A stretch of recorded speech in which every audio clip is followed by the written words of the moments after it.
It's the RP Show, brought to you in part by Vegas.com. Save 50% or more on the best Vegas shows this week, like Piano Man, a tribute show to Elton John and Billy Joel. Also, Zombie Burlesque and The Vegas Show. Get your tickets today at Vegas.com. What a treat. We've got Guy Fieri with us. The sports doctor. How you doing, Doc? Outstanding. How about yourself? Good. I put this Golden Knights jersey up in favor of the Panthers one. It just feels right. Okay, the Jets won last night at Vancouver in overtime without Connor Hellebuck, sports doctor, who joins us from Winnipeg. You wanted to come on and talk about the Hellebuck controversy. I'm hoping it's died down from when you made this offer over 24 hours ago. Well, I'm just reading an article on the Winnipeg Free Press today by columnist Dan Lett. And basically, I think he's kind of throwing more fuel on the fire type thing because, according to Dan Lett, that if you go to the White House, you're basically saying you are supporting Donald Trump. Like, I'm a kind of guy that says that I don't necessarily support the politician that's our prime minister right now, or maybe our premier, but hell, if I got invited to the legislative assembly to shake hands with the premier, or if I got invited to Ottawa to shake hands with Mark Carney, I'd go. Like, I think there's a certain respect Americans have for their president, and we as Canadians lately have really started to puff out our chests about different things. And yes, I'm not saying it's not justified by some of the antics of the U.S. president, but at some point, if the team gets offered to go down to the White House and be saluted by your president, as a team, you go. Now, I know there's some individuals that didn't go. But notably, if you are the selected as the goaltender of the tournament and Donald Trump really thought you should have been the MVP, I think you go. I think that you respect people's personal decision. It doesn't mean that you support 100% everything that somebody does. Now, if you wanted to take a stand and draw a line in the sand, that's great too. But I don't think that the criticism, I think when Connor Hellebuck has made a commitment to our community, he's involved in our community, lives in our community, helps charities in our community, I think, and represents the Winnipeg Jets really well, won a couple of Vezina trophies. That's what you focus on. David, you were prepared for this, but bravo. Very well done. I might add, has committed to Winnipeg by signing an 8-year deal. By the way, from the audience, Jason in Red Deer writes in, he says, nice hoodie, Doc. You can get yours, folks, at rodpeterson.com. At rodpeterson.com, just click on store. Well, just so you know, it's not just Connor Hellebuck. I know there's a lot of viewers watching this going, what is the controversy? What the hell's going on in both? And I get that. And it's weird. It doesn't make any sense. But it's not just Hellebuck, the Winnipeg goalie, going to the White House, who is an American from Michigan. But Austin Matthews got ripped apart in the Toronto Star today as the captain of the Leafs. I don't know if you saw that. It's just it's madness. And I guess my point is with where does it end, Dave? Because you got the best. I feel Sergei Bobrovsky is the best goalie in the NHL, but number 2, I think, is Connor Hellebuck. A lot of people think he is number 1. Do they want him traded out of Winnipeg? These malcontents that are so upset. What's the end? What do you want? It's on. If you pay attention to social media, they want him run out of town. They just want the guy run out of town. Apparently, now I'm not saying I don't have facts to back this up. People are calling the Winnipeg Jets office, and people aren't renewing. Now, I have to say this: being involved in professional wrestling, that I know that there is a huge part of the crowd, part of the internet community that basically B&M bitches and moans about everything, but it doesn't represent the vast majority of what's going on. So I don't have anything. I think these are the same people that want to moan, they want to complain. I don't even think that a lot of the people that do that put their hard-earned dollars down to go to a game. The people that go to the game want to see the Winnipeg Jets win. Who gives them the best chance to win is Connor Hellebuck. And yeah, Ottawa, they're criticizing Tkachuk. Yeah, Austin Matthews. Anybody that has an American player on the team that went to the White House is going to be, again, it's this pumping out our chest, and it's the we're better than you mentality.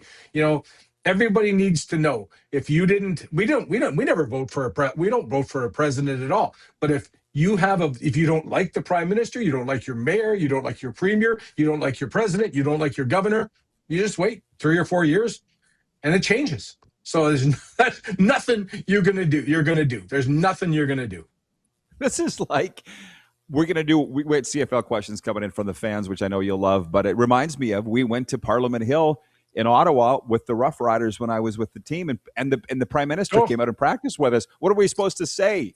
You can't play? yeah. It's his lawn, you know.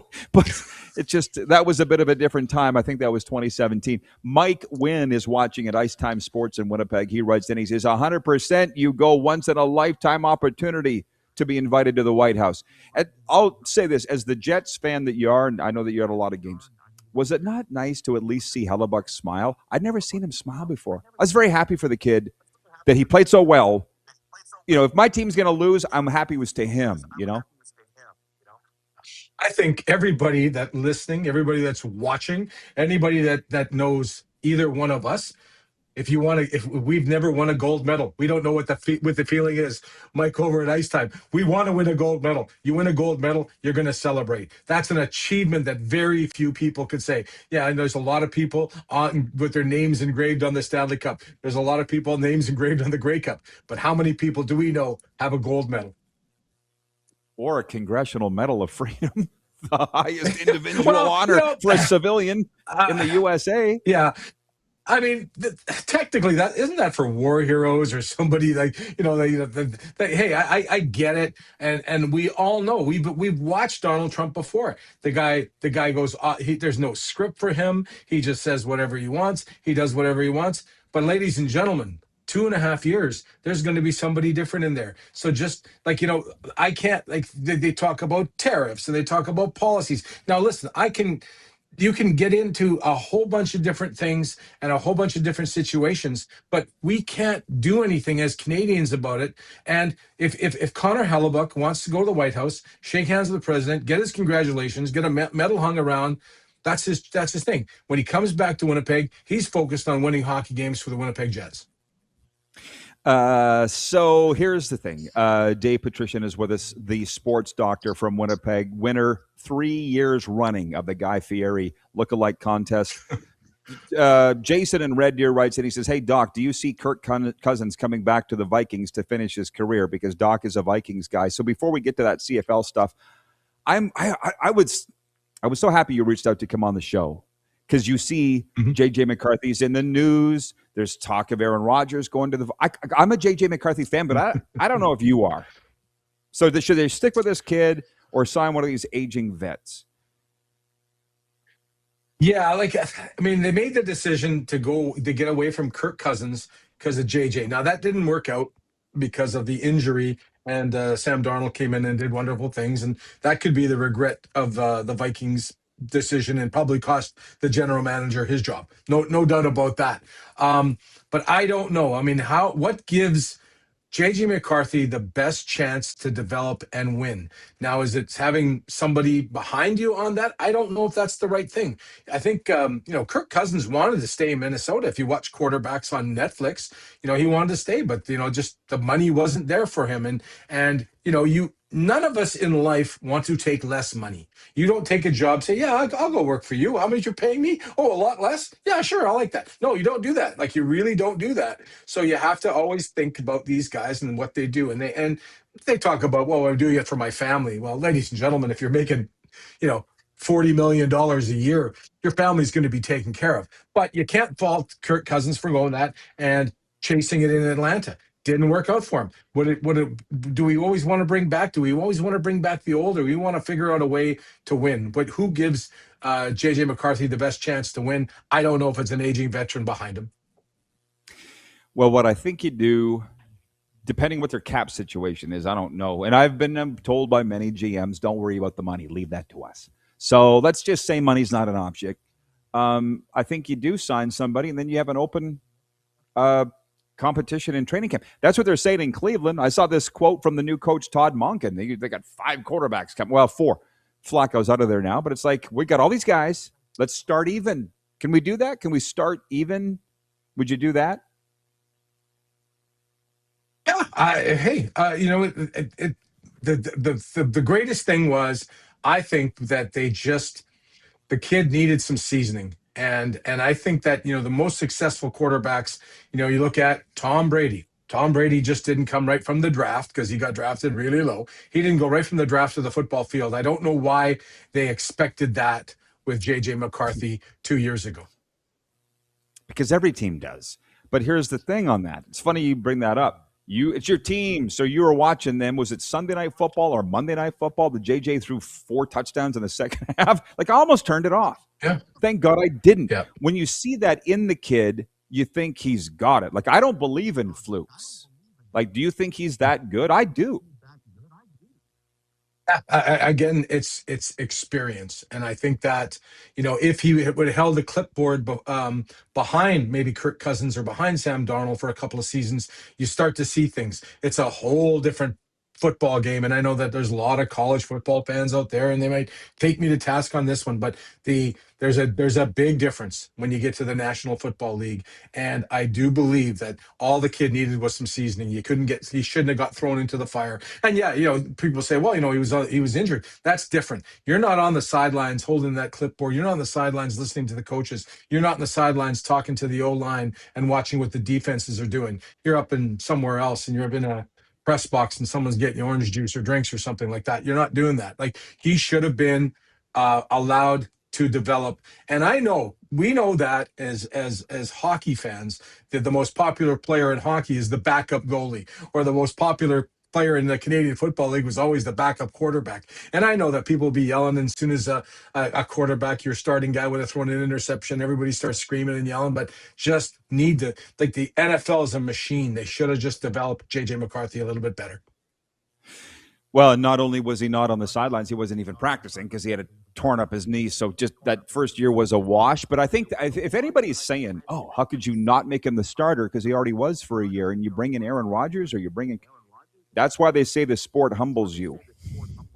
You do what they tell you to do, period.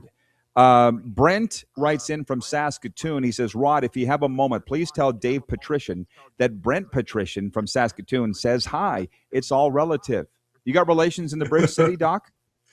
It's in the days of phone books, and I traveled a lot with work, right? You always looked at the phone book to see if there was other Patricians, and I do distinctly remember in Saskatchewan being Patricians with this exact spelling of my last name, no modifications, being Ukrainian background and heritage, or some Y's or something in there in the spelling. But yeah. Hey, Brent, brothers from different mothers.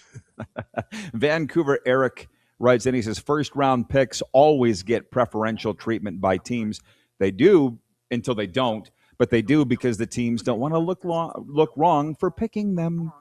David number 2 writes in from Winnipeg. He says, sports doc in the house. CFL questions here. He says, with the moves Kyle Walters made, that's the general manager of the Blue Bombers, everybody, once the tampering window finished, do you think he's done enough to get the blue and gold back to the Grey Cup, or are more moves needed? 9-team league, 5 teams in the West Division. There's that crossover rule. I don't think there's any reason the Winnipeg Blue Bombers can't go back to the Grey Cup of some of the moves that Kyle Walters has made. Everybody's asking, all my group of friends are asking, why wasn't the bank and the wallet opened up last year when we had the Grey Cup in our own barn? But you know what? That's water under the bridge. 5 times in a row in the Grey Cup. You need a little bit of a break, but I do think we're going to be a contender next year. There's no reason now, with the way the contracts are set up, that you shouldn't be able to rebound in a hurry. And it's not like you sucked. You were 4th. You're just not used to not being in the Grey Cup, as you say.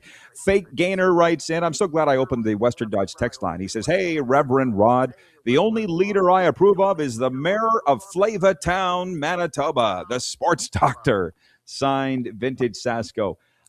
Scott in Moose Jaw writes in, he says, with all the NHLers' injuries at the Olympics, the owners may rebel and say no for 2030. What's the talk around Winnipeg on that? Do the fans like the NHLers at the Olympics or not? I didn't hear anything. I think, Josh Morrissey is disappointed that he's not in the lineup coming back from Italy coming back from the Olympics were disappointed, but I didn't hear a vast outcry. I mean, when we watched the kid break his leg, I think there should be some hockey fans in that city, kind of upset about it. But I mean, I think that we just want everybody to win. And Winnipeg came back yesterday, even though they beat Vancouver in overtime 3-2. We had no Neil Pionk, we had no Josh Morrissey, Nino Niederheimer. Like they said, even Connor Hellebuck wasn't in the lineup because of travel. But we can still get the job done. And especially right now, Winnipeg is up 9 points out of a playoff spot. So you got to take some chances. You got to throw some guys in the lineup and see what happens. But I don't think there's a vast outcry for the Olympics and the injuries. I think there's more people disappointed that Canada didn't take the gold than anything else. But I don't think anybody's really talking about the injuries. Darcy in Grand Prairie writes in, he says, as a Canadian, the hate towards American players is irrational and embarrassing. It's not okay and should be treated as such. I guess while we have a minute, and as I wind this up with you, Dave, we've got about 3 minutes. That's the one thing. I kind of get the fans are going to say what they're going to say. But Toronto Star, what'd you say? The Winnipeg Free Press? Like, this is mainstream media, almost inciting violence in a way. I got an issue with it, man. And I don't see it. Like you say, it's not dying down or going away. Yeah, and again, it's just people pumping out the chests, and I think it's piling on. People just read something and they think that they're going to agree and they want to take a stand on an issue. No, I get it. I'm not downplaying anyone's real concerns about some of the issues in the United States. I'm not downplaying any of that, but you have to always respect someone's choice. And Connor Hellebuck made a choice to be celebrated at the White House, and he would have went if it wasn't Donald Trump as the president. It would have went at any other president. He would have went because he just did it. And I think that we need to, sometimes put aside that, be disappointed if you want, but we don't need to pump out our chest and pile on. Well, I don't know. I got to get you into these questions and run out of time here, but the face of the Jets from the ownership level, I feel like it's Mark Chipman, but David Thompson has more money in it. Who would have the leverage of the say so when push comes to shove with the Winnipeg Jets? I truly believe that Mark Chipman makes all the decisions, and working with Kevin Shoveldayoff, I think that David Thompson is very happy to be in the background, and I can't see it. I mean, something drastic has to happen, for them. I think he has 100% faith in the decisions that Mark Chipman make, and then he's the guy. He's the face of the franchise. Okay. He's the guy that they parade out when there's a situation. Okay. Well, Kev, the reason I ask is he's a strong dude. I worked with him on some things with the Humboldt Broncos legacy fund and stuff, and he's not going to be swayed by somebody writing in the letter to the Winnipeg Free Press. That's not going to affect trading Connor Hellebuck. No, that's it. Okay. Sorry, we got stuff in our We support our team. You got to support your team. Connor Hellebuck gives us the best chance. It gives us the best chance to win. I mean, and people start to worry about other things. Like let's work on our team. All right. Give him a follow on Twitter, everybody, at The Sports Doctor. Good to see you, Doc. Let's do it again soon. You bet. Thanks, Rod. David Petrishen checking in from the Slurpee capital and the home of Pizza Pops, Winnipeg, Manitoba. We will be back in a moment. 902-518-3033 is the Western Dodge text line. You're watching on the Silver State Sports Entertainment Network and Game Plus TV.